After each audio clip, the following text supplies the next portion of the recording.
That's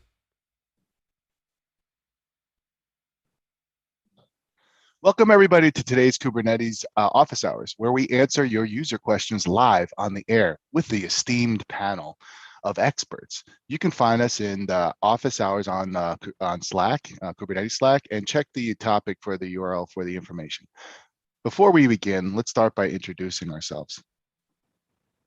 Go around the horn. Who's going first? We go left to right or right to left? What are we doing here? Let's go left to right. That's what we normally do. Okay, all you, Cardi. Oh, I got a lead today. Hey everybody, my name's Chris. I'm a customer engineer for Google Cloud Canada's public sector team. I spend most of my days working with clients in GKE Kubernetes.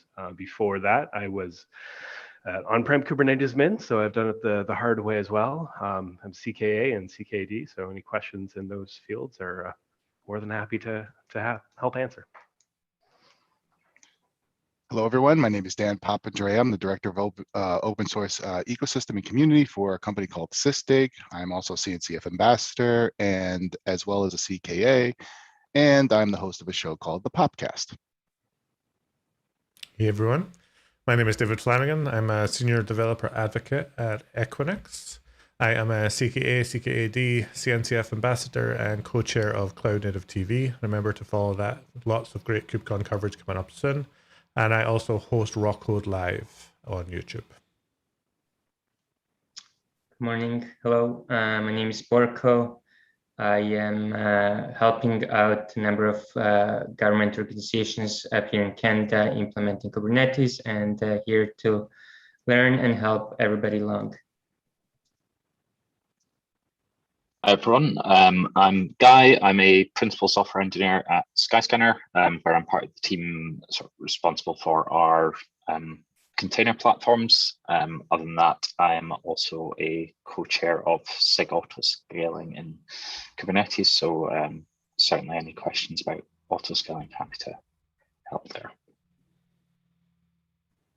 Yeah, hey folks, Noel here. Work at Microsoft, mostly as a DevOps engineer. Most of my days around hacking or playing with Kubernetes and YAMLs, and also kind of passionate about hardware and playing with electronics and Raspberry Pis and stuff. Yogi, you want to make it your introduction as well? A little welcome to the party. Can't hear you, bud. I'm on mute. There you go. Hi, my name is Yogi. I'm part of the VMware Tanzu team. I'm based out of Singapore here, and most of my day job is all around Kubernetes these days. And yeah, I was given a lot of encouragement in past by this community, so I'm just here contributing back to the community. Welcome to our esteemed panel. Now we have introductions done. Let's talk about the ground rules. This is a Kubernetes event, so the code of conduct is in effect. So please be excellent to each other. This is a judgment-free zone. Everyone had to start from somewhere, so please help out your buddy by having a supportive environment in the channel.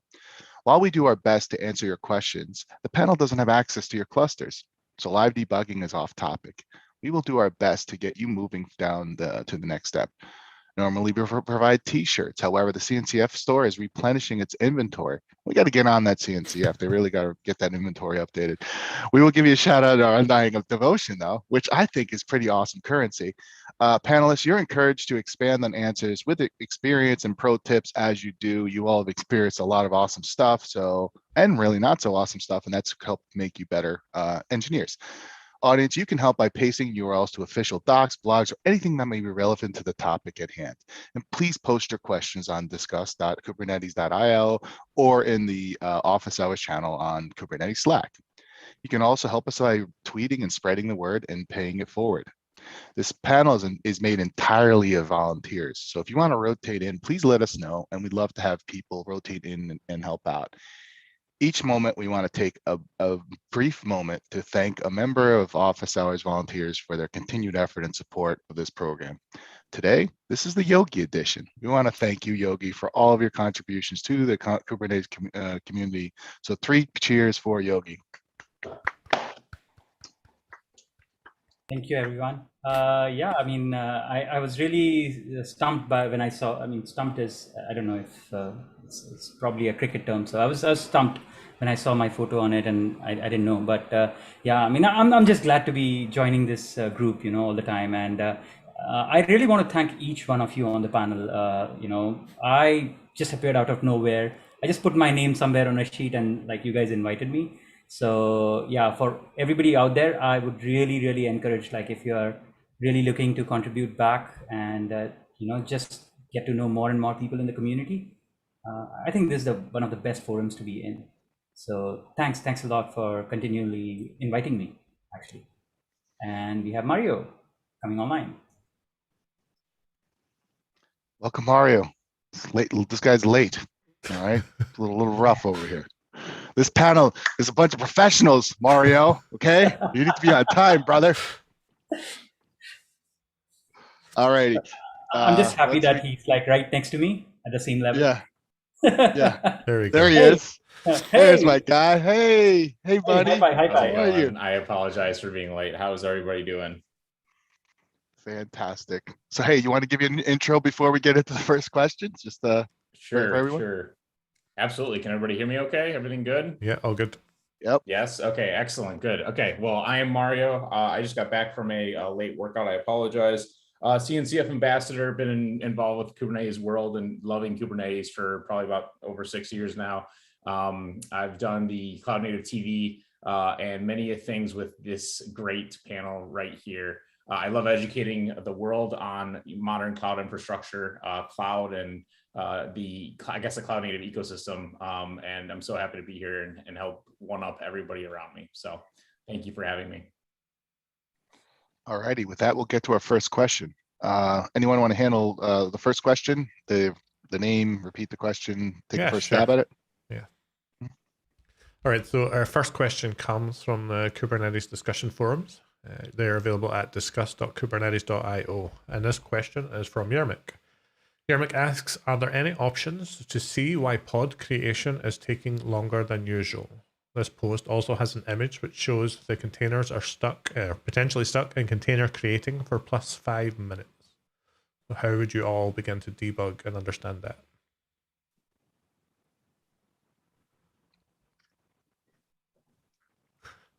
Describe command, I think, is a good starting option. So if you describe the pod, you should see the events and any warnings or messages. So a common issue might be that the image is not being pulled, or it's a wrong image, or perhaps the nodes are being scaled or can't be scheduled due to resource constraints or taints or anything like that. I'd probably make sure that the scheduler service is up on whatever host that it's running on, or because maybe that's just doesn't know where to make the pod run. An obvious one is also the CNI. Maybe there's an issue with that, right? So just ensuring that those servers are up and running. Yeah, I think one other area to look at is occasionally the kubelet logs provide you with a bit more information about what's happening and why things are failing. So if you can get access to the kubelet logs for the nodes that pod's been scheduled on, that might help you figure out exactly what's failing.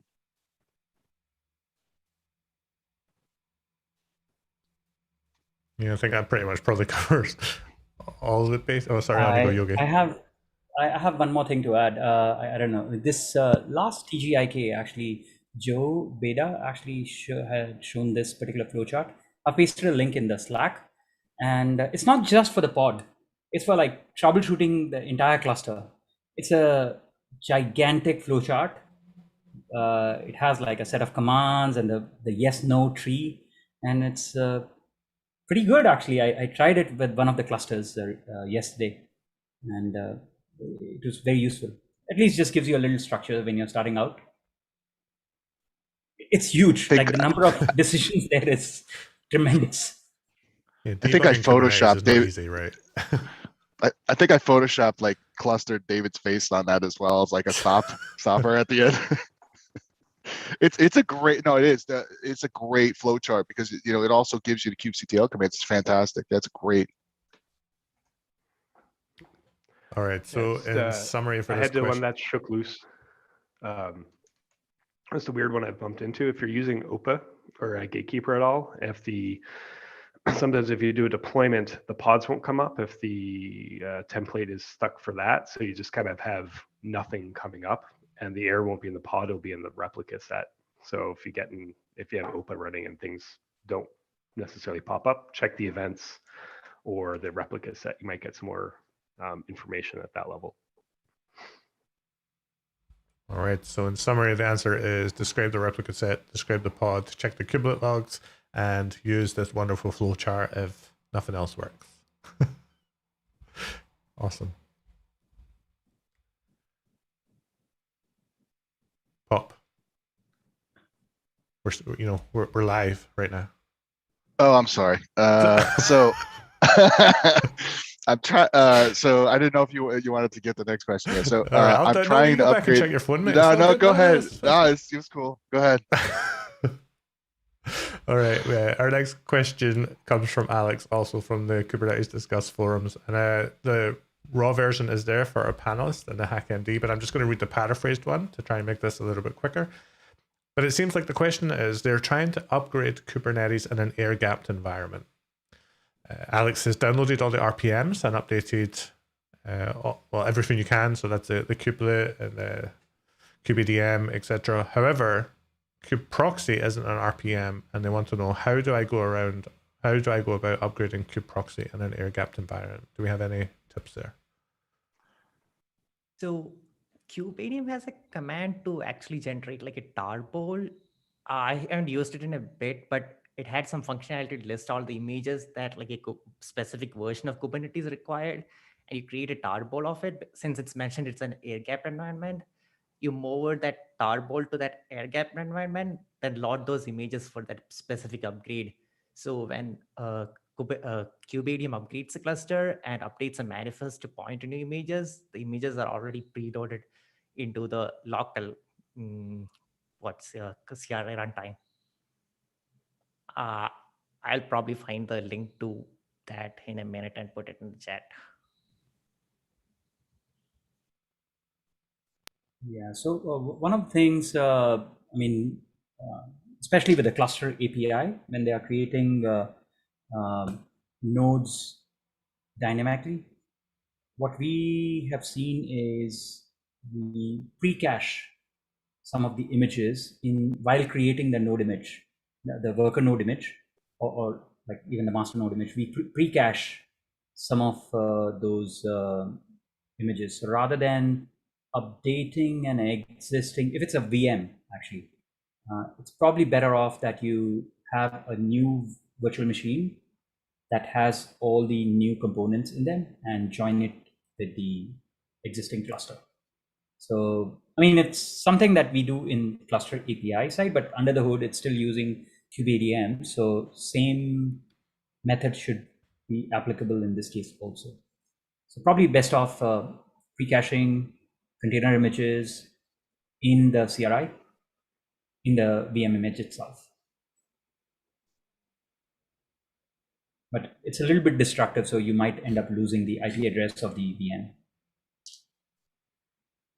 Right? All right. Great answers there. We good there? Yeah. Anybody want to add Are we anything? all set? Yeah. You want to? I got it. Just had to answer my phone real quick. All right. Are we ready to panel? Are we ready to go on to the next question? The All next right, and there's some last excitement. question that we have prepared. So if you're watching, please drop your questions into the officers channel on Slack, and we will do our best to pass them on to the panel. So this question's from Palab. How should a cluster behave if the entire control plane goes down and kubelet restarts once on all the worker nodes?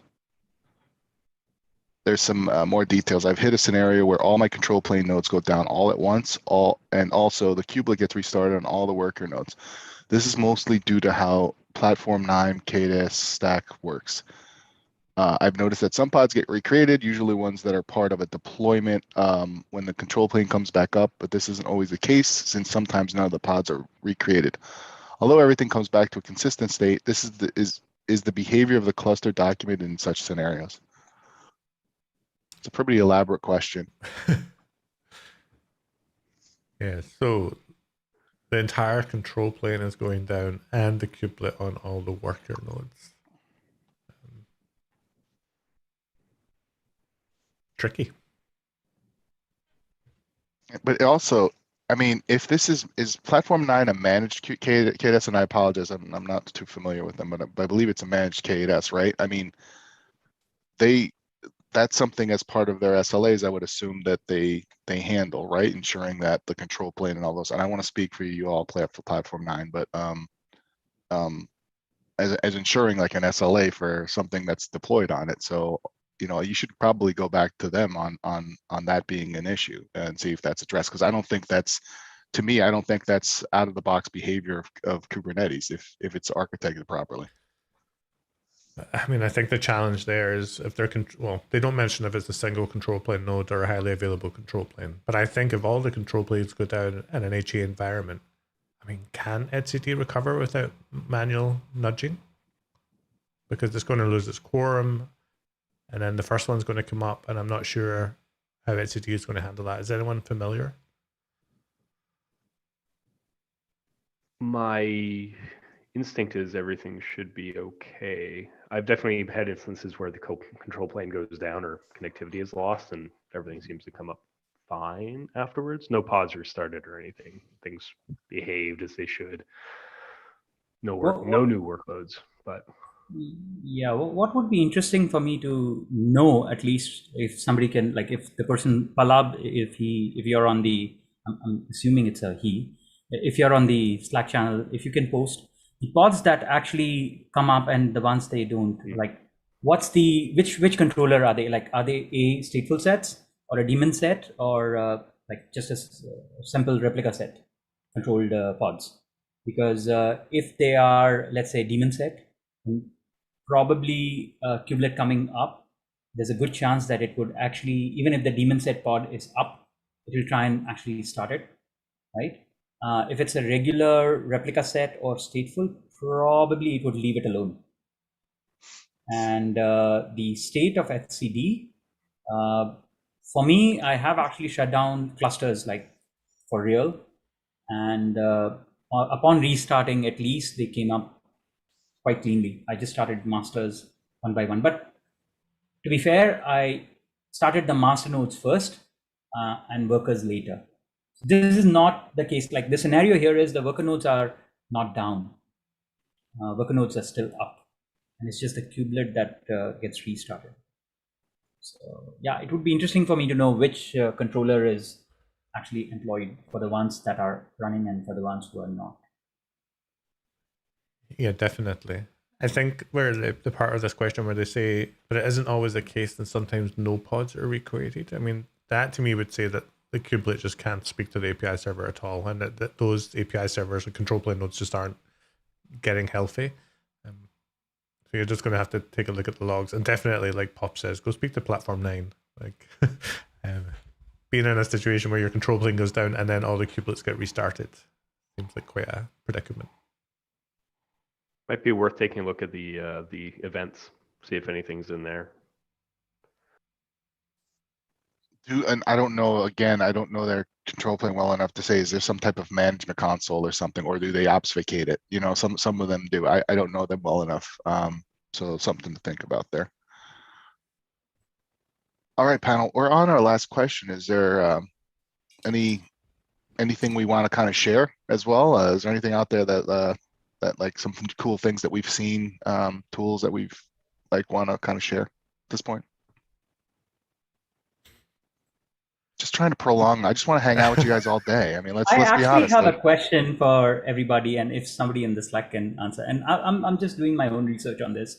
So this is related. This is not exactly Kubernetes, but quite tangential. What are you going to do about Docker for desktop? Ooh, controversial. Let's move on. Let's move on. So, like, no, the companies will change over time. I'm just kidding. No, for me, like I'm just trying to see what is it that what are the alternatives? Frankly, is there anything that we could use? Because I was thinking to use straight away Docker machine or Minikube, but I don't know if that's what do you think about it? Let's Okay, move on. well, I will say that we're having a look at like what the alternatives are internally at the moment, and I think there's Podman, there's Rancher Desktop. I think a lot of the different solutions seem to cater well for different scenarios, but none of them at the moment seem to cover all of the nice things that Docker Desktop provides, as well as the pretty seamless experience in terms of DevX, which I think is the real challenge at the moment, and I don't think anything else is quite there yet. I agree. Unless someone disagrees, but I would be glad to hear about that solution if it exists. Well, the one I see getting the most attention right now would be Lima. Has anyone experimented or played with Lima yet and got anything they want to share? Does it work? I mean, it ate my CPU for 2 hours whilst installing everything it needed through Brew, but it works quite nicely on a Mac. The problem we've got is there's also Windows users, and there's currently not Windows support for Lima. They are looking for people to help implement it.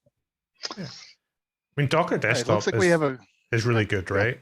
Like, I think we can all agree, like just spinning up. I mean, my only challenge with it is the fans go crazy on my Mac, but I don't know if that's Docker Desktop or just my Mac. Is that Intel? Mac Intel? Yeah, it is an Intel Mac, yeah. I have the same exact thing, but somehow somebody said like, I don't have one, but on M1 like, there's no fan. Yeah, but I don't think do they have support for M1? I think they do, or they don't for M1. Somebody tried it. I mean, otherwise, how would they try? Maybe, I don't know, it's a dev build or something. I don't have an M1, so I don't know. I think again, it's like, well, Kubernetes as a whole, right? It's container D is the runtime, right? So we have that aspect. But if somebody's doing development local, right? This is going to be, it's going to be an interesting time. We'll see where everything fits. We have another question. I think we should move on. What's the current state of Kubernetes on ARM64? I am particularly, by the way, this is from Ed Villamete. Mete. My colleague, Equinix. Hey, Ed. Ed, how are you? I am particularly interested in the state of KubeVirt, which is a dependency for Harvester, and also for Calico, which is a dependency for Flatcar Linux, the container operating system formerly known as CoreOS. So what's the current state of Kubernetes on ARM64? It works. I definitely have ARM nodes on some of my Kubernetes clusters. However, I don't have specifics on whether KubeVirt or Calico work. I don't know if anyone here has experimented with that. Only on normal, not ARM. We have we actually, somebody in an office actually created a proper 4-node Kubernetes cluster on Raspberry Pi 4. It works. It was using Calico, I think, to begin with. But I think the problematic bit there is probably the KubeVirt and Calico, because those two things seems to be very architecture specific, probably. Well, a quick Google would suggest that Calico from 3.14 does run on ARM64. And I think that the issue there is probably the one that he has actually listed, KubeVirt for ARM64. Yeah, there is an open issue on the KubeVirt repository for KubeVirt on ARM64 that has been open since June 2020. There is a tick list of things that need to be done, and I'd say 50% are done. So I'm not sure if that's good or bad. I don't know if it's stale or not stale, but it would appear it doesn't work, and hopefully it is being addressed. But sorry, Ed, I don't know if anyone has any more details on that. Ed, you should take up the flag there and make sure that people understand. I think, again, people are super interested in ARM64 and porting things over and all of that.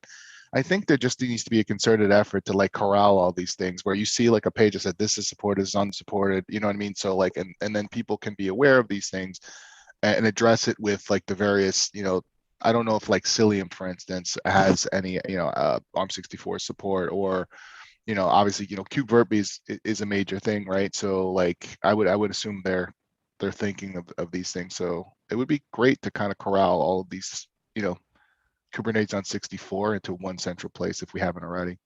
Well, yeah, I'll just give I'm a like, shout I'm armchair out. quarterbacking. I'm like, yeah, everybody do this. It's like, I'll just we give all a have shout time out to do to all Ed that. because he's part of the Works on ARM project, and he is constantly working with cloud native technologies and giving them access to ARM servers on Equinix to do their testing and their compilations and build and stuff like that. So he's trying hard, he's doing well, and hopefully this improves.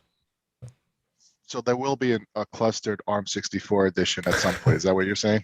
Is that what you're saying, Bud? Yeah, and no one on this panel is invited, not one of you. You're all too mean on clustered. Do we have any additional questions? Yogi's got All right. I have a Yogi, you question. got one? Yeah, Okay. yeah. I haven't gotten my T-shirt yet from the very first question that I asked in office hours. Well, let me remind you that the CNCF is replenishing its inventory. Okay. So I was just going through the 122, and one thing that I couldn't actually understand was the server-side apply. Does anyone have something that they can explain me in like 3 minutes time or something? What does it even mean?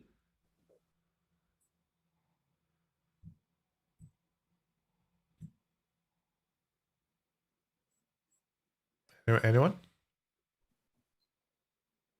I read through the whole thing, but I couldn't really understand what it was and what's the benefit actually. So definitely something to do with operators because they would typically run inside the cluster. So probably something more related to that, but I don't do any operator work, so probably that's why I'm not able to understand.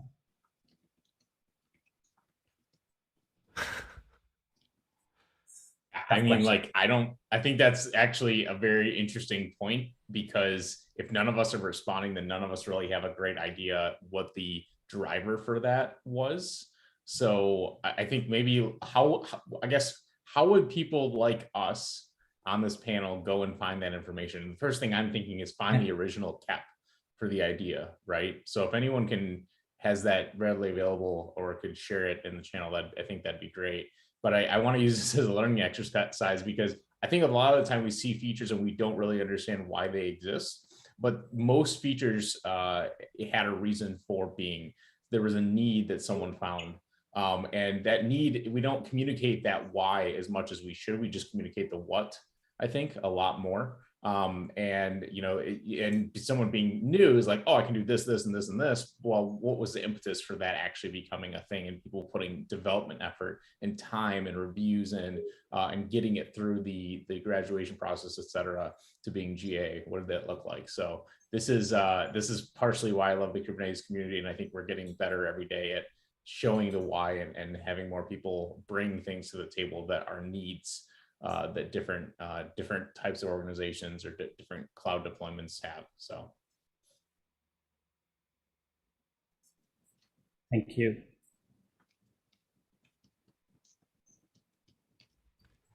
Yeah, I was trying to see if I could find a KEP there, but I couldn't. I'm just looking through the whole pull request. It's KEP 555. KEP 555.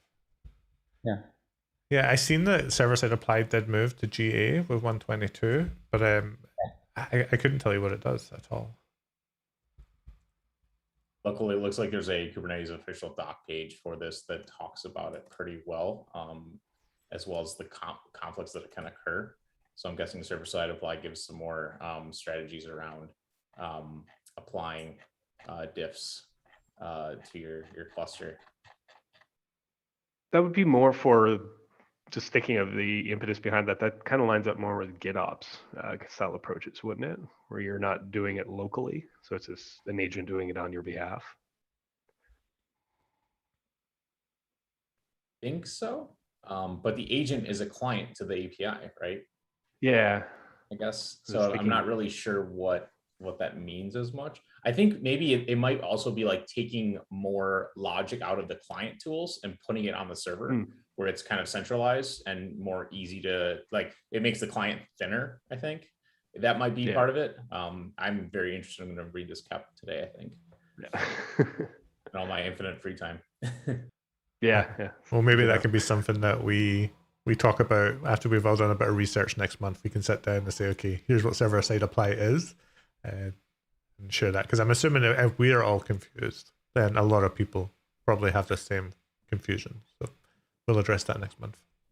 Yogi's giving us all homework apparently. So yeah, thanks, Yogi.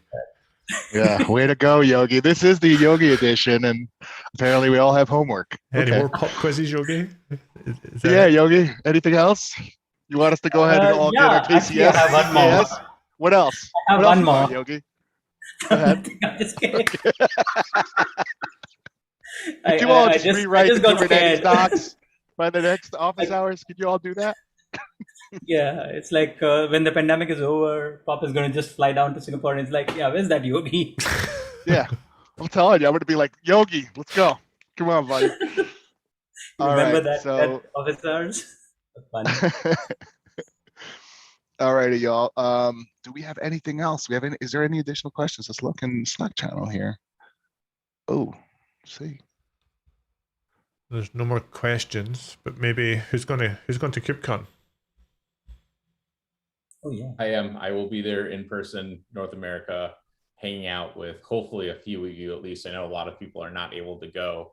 I am very excited. I will do whatever I need to, wear a mask, be safe. I implore everyone else to as well. But I just need to be around this amazing community once again in person. It's been since San Diego that I was able to go, and I'm looking forward to it. I think there's going to be a lot of great talks. Mine did not get accepted, which means there's many better ones than mine that I'm looking forward to seeing as well. And it's going to be a good time. So I'm very excited for it. It's going to be a great week. Get to explore LA as well. So A scoop here on office hours. Mario will be my roommate for one of those days. So at least one, yeah. Depending how much we drink, maybe more than one. We'll see what happens. So we're drinking soda the whole time, everyone, and water. I mean, okay. Yeah. So soda.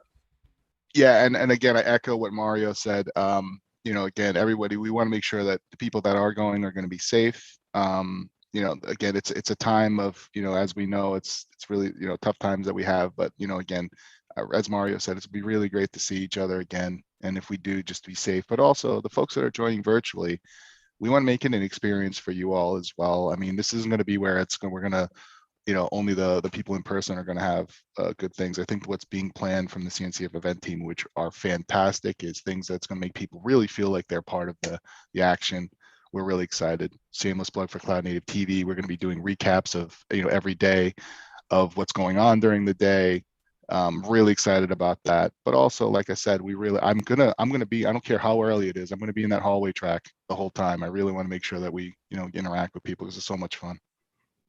Anybody else? Can you attach a GoPro to your head and just stream it so I can pretend I'm there? I got you. That's part. Is that part? Yeah, I guess. Can we make that part of the Rock Code Academy premium service exactly, there? Yeah, just strap a GoPro to Pop's head and let him loose for the entire conference. You could have a bunch of us that have it, and then people can switch off to who they want to watch. Except for I need to figure out a way to turn it off before I go to the bathroom. So that's the only thing only problem that I see. That's a great. I'm going to buy 10 GoPros now. We've got one for Mario. We're going to get one on Pop. Chris, you going? Please, I'll do it. I'll do it for a free GoPro. I'll do it. No problem. Really? Okay. Careful what you fish for. You'd be surprised what I do for free stuff. Especially with free shipping. Like I love free. So. All right. Anybody else? Hold on. I need to go to Amazon. All righty. I think it's time we do our outro here, y'all. The companies will change over time. Basically, thank you to the following companies for supporting the community with developer volunteers: Borco Enterprises, Carta, Equinix, Google, Skyscanner, Sysdig, VMware. Did I miss anybody? Vivsoft. Vivsoft. Wonderful. Well, we did it. We'll be back same time next month with hopefully we'll have Yogi's homework done by then. Until then, have a great month. Go and have an amazing time at KubeCon, virtually or not, or in person. Thank you all. Yes. Thank you, everybody. See you in a month. Bye.